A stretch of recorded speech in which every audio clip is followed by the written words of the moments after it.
Hello students, अपने कल किया था ड्यूलर एंड पेटिस का नियम किया था। उसके बाद नया टॉपिक स्टार्ट कर रहे हैं अपने रुद्धोष्म प्रसार। अपने आदर्श गैस के लिए दाब व आयतन के बीच रुद्धोष्म प्रसार का अपने डेरिवेशन करेंगे। इसके बारे में हमने पहले बात करते हैं। इसके लिए रुद्धोष्म प्रसार होता क्या है, रुद्धोष्म प्रसार है क्या चीज। रुद्धोष्म प्रसार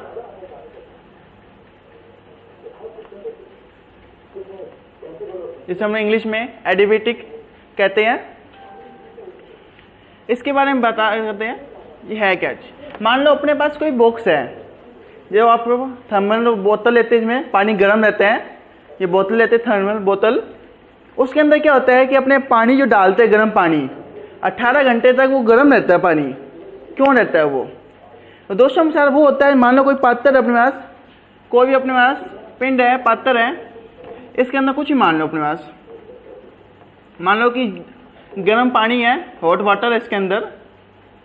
आप सभी ने मिल्टन वाली बोतलें यूज़ की होनी, उसके अंदर पानी 18 घंटे तक गर्म रहता है। वो क्या प्रोसेस है वो देखो उसमें क्या होता है।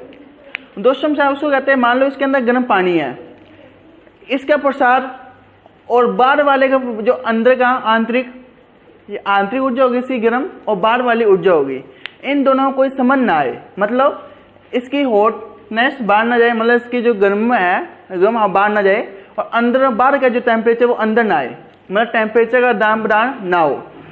टेम्परेचर दाम बदान नहीं होएगा जिसको कहते हैं रुद्धोष्म प्रसार। मतलब जो टेम्परेचर इसका है वही बना रहे, भारी जो वायुमंडलीय वातावरण है उसके साथ उसका आदान प्रदान ना हो।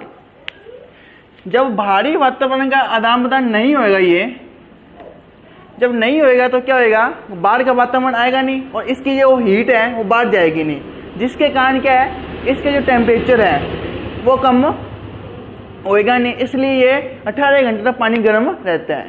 तो रुद्धोष्म प्रसार उसको कहते हैं जिसमें कि पात्र का जो अंदर का आंतरिक तापमान और बाहरी वायुमंडलीय तापमान के बीच कोई संबंध ना हो, उसको रुद्धोष्म प्रसार कहते हैं। अब देखो इसके अंदर था आदर्श रुद्धोष्म प्रसार। आदर्श क्या बताया था, आदर्श क्या चीज होती है? आदर्श उस चीज के आगे लगता है जो अपने आप में 100% हो।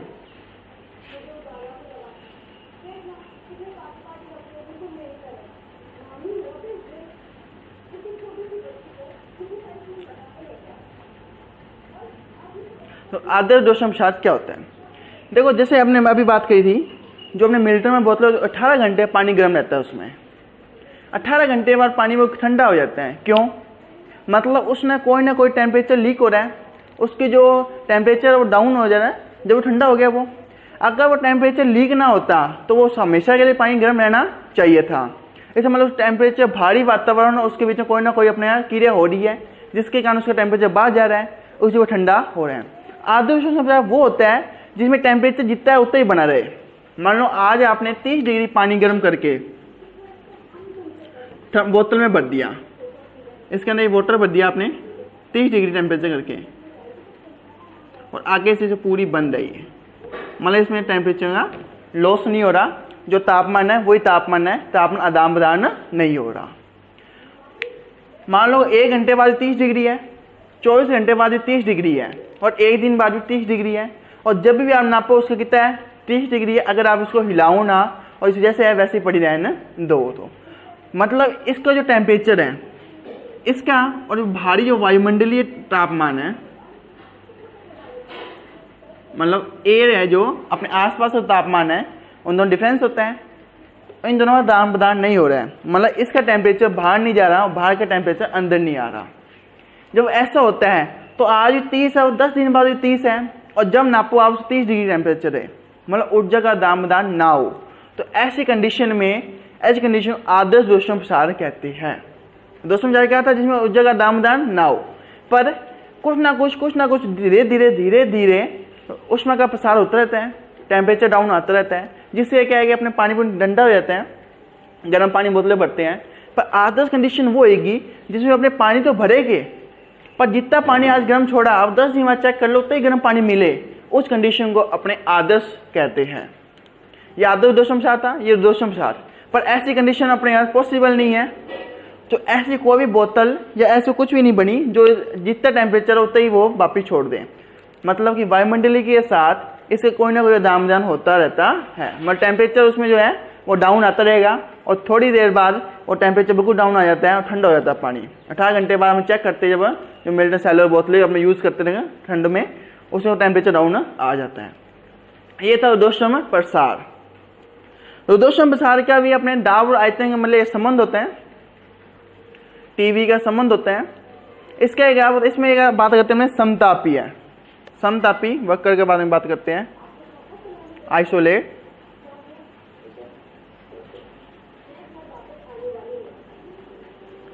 समतापी वक्र क्या होता है? नाम से पता चला समतापी, समान ताप, मतलब ताप कैसे है, टेम्परेचर कैसे है, इसका टेम्परेचर कांस्टेंट में रहेगा।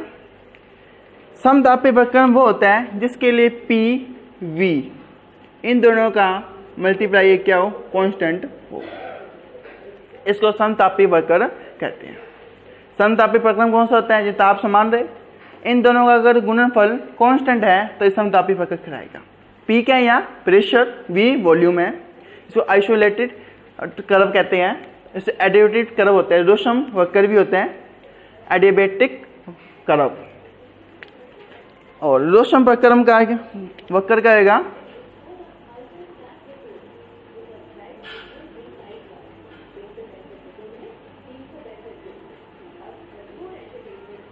रुद्धोष्म वक्र की बात करता हूं मैं, तो इसके लिए पी वी की पावर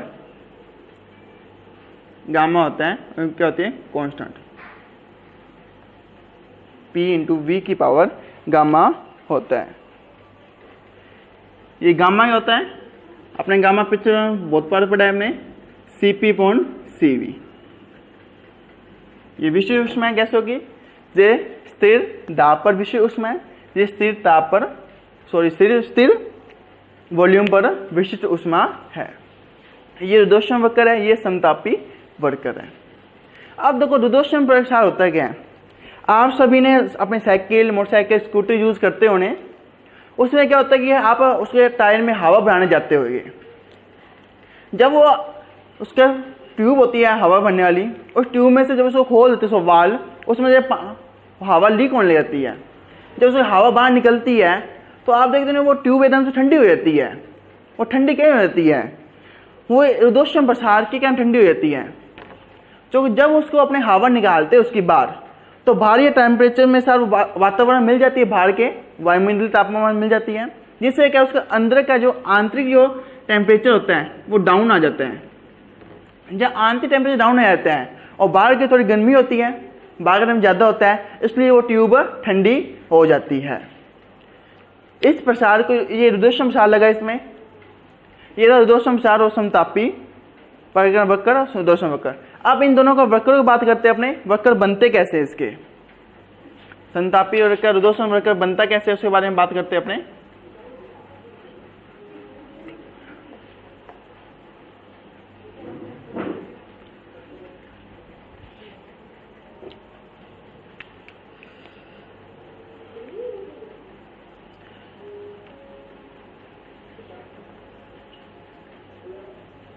मैं ये वक्र बना रहा हूँ, समतापी वक्र और रुद्धोष्म वक्र बना रहा हूँ। ये वक्र बना रहा हूँ मैं P और V में बना रहा हूँ मैं, P प्रेशर, V वॉल्यूम है, P और V बना रहा हूँ। ये अपने जानते हैं ये एक मूल बिंदु होता है और इवेंट पॉइंट होता है, जो मान के होता है 0 होता है। ये इस एक्स पर V लिया, मैंने वॉल्यूम लिया, इस पर मैंने प्रेशर लिया, P दिया। अब देखो रुद्धोष्म वक्र, रुद्धोष्म वक्र में क्या होता है, रुद्धोष्म वक्र की जो ढाल होती है वो समतापी वक्र के अनुसार ज़्यादा होती है। क्यों, इसकी पावर क्या है, गामा, जो गामा क्या होता है CP/CV, तो इसका मान भी आएगा, इसलिए इसकी ढाल क्या बन जाती है, ज़्यादा बन जाती है। लगभग इसका ग्राफ ऐसे आता है, ये किसका आ रहा है, एडिएबेटिक का आ रहा है, रुद्धोष्म प्रसार का आ रहा है। एडिएबेटिक के ये अपने आ गया ग्राफ। अब समतापी होती है सीधा कांस्टेंट रूप में चल रहे हैं, तो इधर कांस्टेंट है तो पीक ये जगह कांस्टेंट कोण में वॉल्यूम होएगा, मतलब एकदम से सिंपल रूप से ये इसका प्रोपोर्शनल 1/V होता है। तो इसकी क्या होती है, ढाल कम होती है। इसकी जब ढाल कम होती है तो लगभग इसका ग्राफ ऐसा बनता है, तो सीधा इसे V के वॉल्यूम में जाता है, ढाल कम होती है, ये इस पॉइंट पर काट रहा है इसको, ये माना इस पॉइंट पर काट रहा है, ये ए है।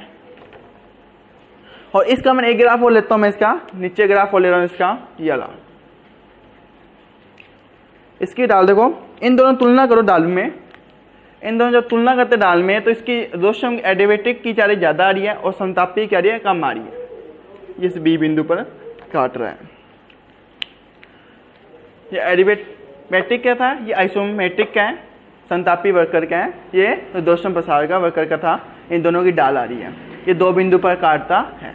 मतलब दोषम की डाल ज्यादा होती है और संतापी की डाल कम होती है। जो दोष ज्यादा क्यों होती है, तो इसकी पावर क्या है, गामा है। गामा कोई ना कॉन्स्टेंट रूप में मान आएगा, जिसके पूरा प्रोपोर्शनल ना होकर कुछ ना कुछ पावर के रूप में प्रोपोर्शनल होता है, इसलिए इसकी डाल क्या होती है, ज्यादा बनना जाती है। अब अपने आदर्श गैस के लिए दाब और आयतन में दोषम प्रसार का करते हैं, पवार्ष्व नियतांक जिसे कहते हैं अपने, उसका डेरिवेशन करेंगे।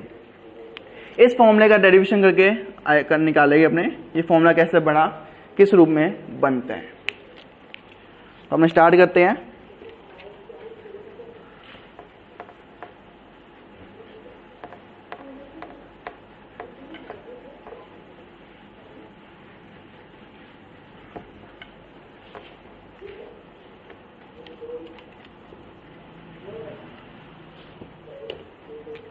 मैं 1 ग्राम अणु ले रहा हूं। 1 ग्राम अणु में परमाणु संख्या n होती है अवगाद्रो संख्या के बराबर। जब कोई पदार्थ को गर्म कर रहे हैं अपने, मान लो ये अपने बॉक्स है, इसमें कोई पदार्थ करना है,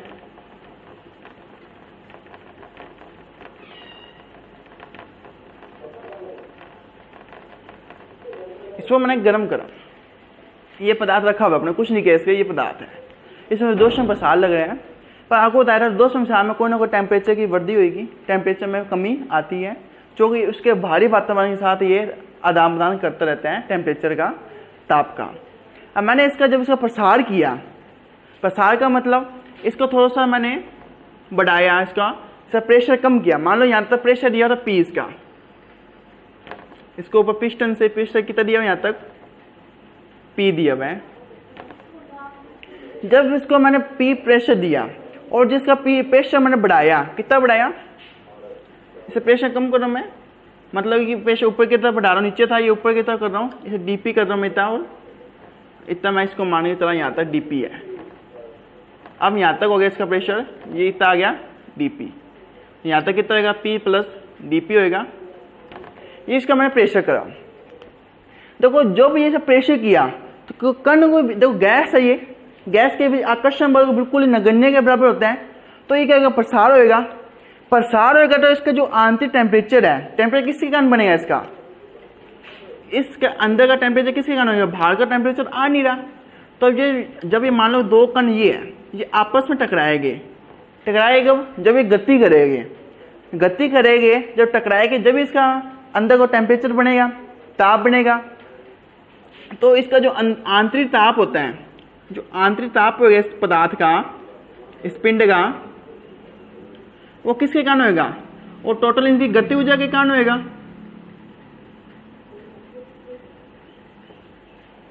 और जब मैं इन पर भारी कोई काम करूंगा, काम क्या किया मैंने, इसका प्रेशर कम किया, इसे प्रेशर पिस्टन थोड़ा ऊपर उठा दिया, तो क्या हुआ, प्रसार हुआ। प्रसार में कण दूर दूर हो गए। अब ये थोड़े बहुत कण इधर भी आ गए, तो यहाँ से बीच से ये थोड़े कण हटे।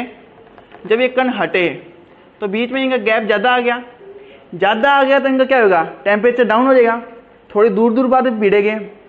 मान लो कि दो कण को भिड़ने में अपने समय लग रहा है 1 सेकेंड, सिर्फ मानना ये 1 सेकेंड बहुत समय हो गया, पर अपने मान रहे हैं, सिर्फ लेट कर रहे हैं इसको, 1 सेकेंड लग रहा है।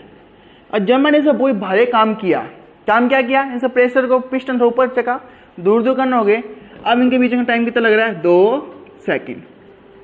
तो मान लो एक कण 1 सेकंड में 2 बार टकराते हैं, तो 2 सेकंड में आधी बार हो जाए टाइम, तो इनका टेम्परेचर क्या आ जाएगा, डाउन आ जाएगा, तापमान डाउन आ गया, प्रेशर क्या हो गया, बढ़ गया। अब इसका टेम्परेचर डाउन होगा तो इनके आंतरिक ऊर्जा में क्या होगी, कमी हो जाएगी। मान लो आंतरिक ऊर्जा में परिवर्तन इसके डी यू हुई, और मैंने कोई बाहर से कार्य किया, बाहर से क्या कार्य किया, पिस्टन ऊपर चकने का काम किया, कोई ना कोई वर्क हुआ। जब इनका वर्क हुआ, इनका वर्क कितना हुआ, डी डब्ल्यू हुआ। डी डब्ल्यू भारी वर्क किया, वर्क में परिवर्तन कितना है, डी डब्ल्यू। आंतरिक ऊर्जा में परिवर्तन कितना आया, डी यू आया। तो अपने ऊर्जा का प्रथम नियम की बात करूं मैं, ऊर्जा के प्रथम नियम से डी यू पर डी डब्ल्यू कितना होगा, 0 के इक्वल होगा। उष्मागतिकी का प्रथम नियम आंतरिक ऊर्जा और बाह्य कार्य में परिवर्तन के योग के बराबर होता है, जैसे को करते हैं। इसमें टेम्परेचर देखो, मान लो पहले T था, T से अब कितना हो गया, T माइनस डी टी हो जाएगा। पहले प्रेशर P था, P से कितना हो जाएगा, P प्लस डी बी हो जाएगा, तो डी पी हो जाएगा। जो प्रेशर का डी पी बढ़ाया, ठीक है, और इसका वॉल्यूम कितना हो जाएगा, V। प्रेशर भी तक कम होगा, डी है, जो प्रेशर कम कर रहे हैं ना ऊपर पिस्टन चक्र है, और वॉल्यूम कितना हो जाएगा, V प्लस डी वी हो जाएगा। ये 3 कंडीशन बनी। टेम्परेचर क्या हुआ, कम हो गया, प्रेशर इसका कम करा अपने ने, जो पिस्टन को ऊपर चका, जिससे इनकी दूरी ज़्यादा बढ़ गई। दूरी बढ़ने के कारण क्या हुआ, इनका जो टेम्परेचर था, आंतरिक ऊर्जा थी इनकी, आंतरिक ताप था, वो कम हो गया, और वॉल्यूम क्या हो जाएगा, बढ़ जाएगा। कण दूर दूर हो जाएंगे तो उसका ज़्यादा आयतन गिरेगी, तो वॉल्यूम क्या हो गया, इनका बढ़ गया, डी बढ़ गया। ये अपनी कंडीशन थी। ये अपने उष्मागतिकी का प्रथम नियम लगाया, आंतरिक ऊर्जा परिवर्तन और जो बाह्य कार्य किया, उन दोनों का अंतर, जो उनका परिवर्तन आया, उन दोनों योग 0 के इक्वल होता है। तो इसके बारे में बात करते हैं। अब देखो, जो बाह्य कार्य किया, बाह्य कार्य क्या किया अपने ने, डी डब्ल्यू किया, ये किसके इक्वल होता है, पी डी वी के इक्वल होता है। D W is equal to P D V, pressure और आयतन के बराबर होता है। अब देखो यहाँ प्रेशर उतना ही रहा, पिस्टन में परिवर्तन किया, थोड़ा बहुत प्रेशर का फर्क आया, जो पे नगण्य मान रहे हैं, लगभग थोड़ा बहुत मान रहे हैं, थोड़ा सा पिस्टन ऊपर चला, और कण में भी आकर्षण बहुत कम है, आयतन का ज़्यादा घेर लिया, इसलिए डीवी ले रहे आयतन में। और जो इसकी आंतरिक ऊर्जा में परिवर्तन है, अपने सब जानते हैं, सी वी डी टी होता है, डी यू डी टी और सी वी होता है, तो डी यू बराबर सी वी डी टी होगा। अब इन दोनों की वैल्यू मैं इस समीकरण नंबर 1 में पुट कर रहा हूं, पुट इन इक्वेशन 1, इस 1 में पुट कर रहा हूं मैं। 1 नंबर समीकरण क्या थी, D U plus D W equal to 0 थी। डी यू की वैल्यू कितनी है, सी वी डी टी। इसके बारे में लास्ट लेक्चर में बात की थी, आप लास्ट वीडियो देख सकते हो, इस पर पूरी डिटेल दी हुई उसके लिए, सी वी के बारे में। स्थिर आयतन पर गैस की विशिष्ट ऊष्मा ये, प्लस डी डब्ल्यू क्या है, P D V is equal to 0 हो गया। अब ये आ गया। अब अपने आदर्श गैस की बात करें तो आदर्श गैस समीकरण थी, आइडियल गैस की इक्वेशन थी,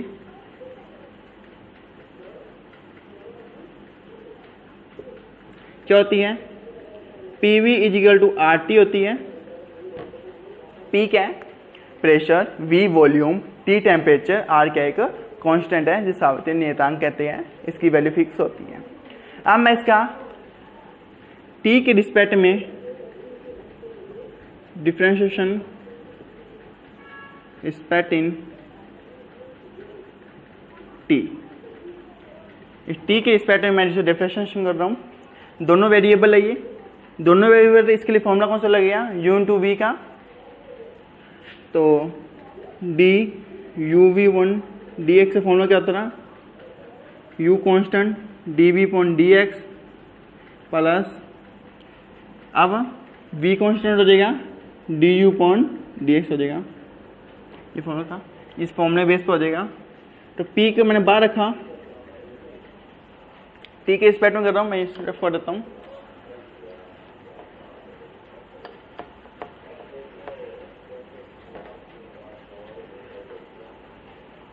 तो P D T equal to R constant है,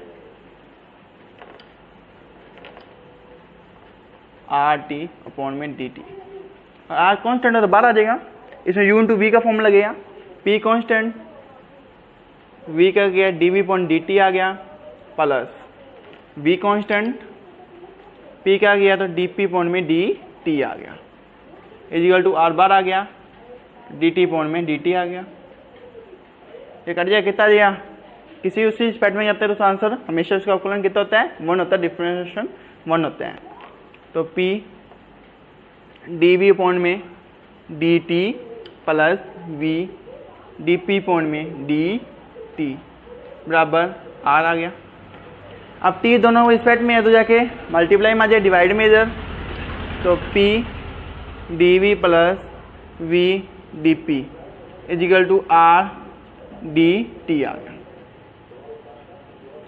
ये है अपने p dv plus v dp is equal to r dt है। इससे अपने dt की वैल्यू फाइंड कर लेते हैं इसकी, तो ये पॉइंट में आ गया p dv plus v dp upon में r is equal to dt। अब मैं इसकी वैल्यू इसमें पुट कर रहा हूँ, इक्वेशन मान लो मैं 2, इस dt की जगह मैं इसकी वैल्यू पुट कर रहा हूँ। इसको मैं रफ कर देता हूँ, अपनी इक्वेशन यहाँ लिख लेते हैं। इक्वेशन नंबर जो 2 है cv dt plus p dv, ये इक्वेशन थी अपनी, इज इक्वल टू 0। अब मैं इस इक्वेशन में इसकी dt जगह वैल्यू पुट कर रहा हूँ और मैं इसको रफ कर देता हूँ।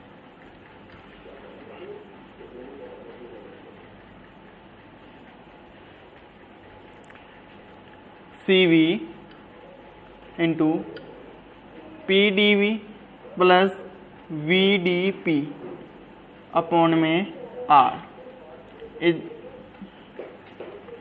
Plus p dv is equal to 0 है। ये वैल्यू पुट कर दी। अब अपने मेल सिद्धांत पढ़ा रहेगा, मेल लॉ पढ़ा था, क्या था, cp minus cv is equal to 0, sorry cp minus cv is equal to r। अब मैं इस r की जगह cp माइनस cv पुट करूंगा। cp minus cv is equal to r है, तो cv मल्टीप्लाई में p dv plus v dp, इनको r मैंने अलग अलग कर लिया, plus p dv is equal to. अब इसमें हमने किसकी वैल्यू पुट करे जो अपने यहाँ सोल्व हो जाए। देखो r कॉमन आ रहा है इसमें, तो r बार रख लेते हैं, इस r की जगह हमने वैल्यू पुट कर देते हैं। वैल्यू क्या बनेगी अपनी, cv dp माइनस dv है, इसको पुट कर आगे है cv p dv plus v dp upon में cp minus cv plus p dv है। ये अपने पास वैल्यू है। अब इसे थोड़ा सोल्व करते हैं, इधर आके ये मल्टीप्लाई में आ जाएगा, तो cv p dv plus v dp plus p dv cp minus cv is equal to 0, और ये 0 हो गई है। एलसीएम लिया, एलसीएम ने सोल्व किया, इधर क्या आ गई है, cv p dv plus cv v dp plus cp p dv minus p dv cv is equal to 0। अब कुछ कैंसिल हो रहा है, cv p dv ये कैंसिल हो गया। अपने क्या बचा, cv v dp plus p cp dv is equal to 0। अब मैं डिवाइड कर रहा हूं cv v और p से,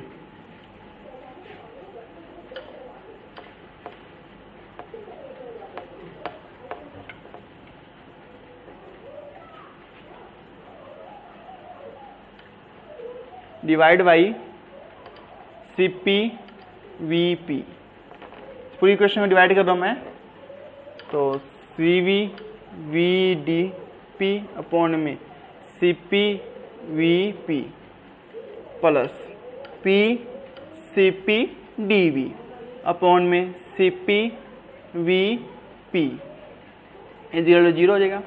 इस cp कैंसिल, p से p, इधर v से v कैंसिल, तो cv अपॉन में cp और मल्टीप्लाइंग क्या आ गया, dp अपॉन में p प्लस dv अपॉन में v इज इक्वल टू 0 आ गया।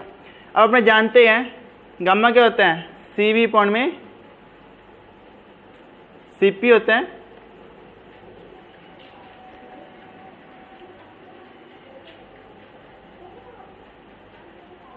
यहां पर अपने CP की जगह CV से डिवाइड कर दो।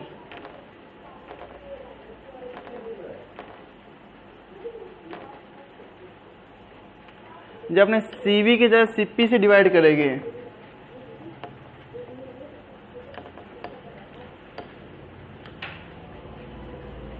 तो CV VDP अपॉन में CV into V into P plus P CP DV upon में CV into V into P is equal to 0।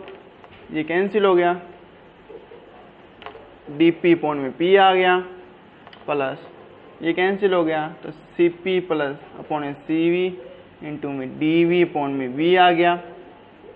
अब मैं जानते हैं गामा क्या होता है, CP अपॉन में CV होता है, तो DP अपॉन में P plus gamma DV upon में V इज इक्वल टू 0।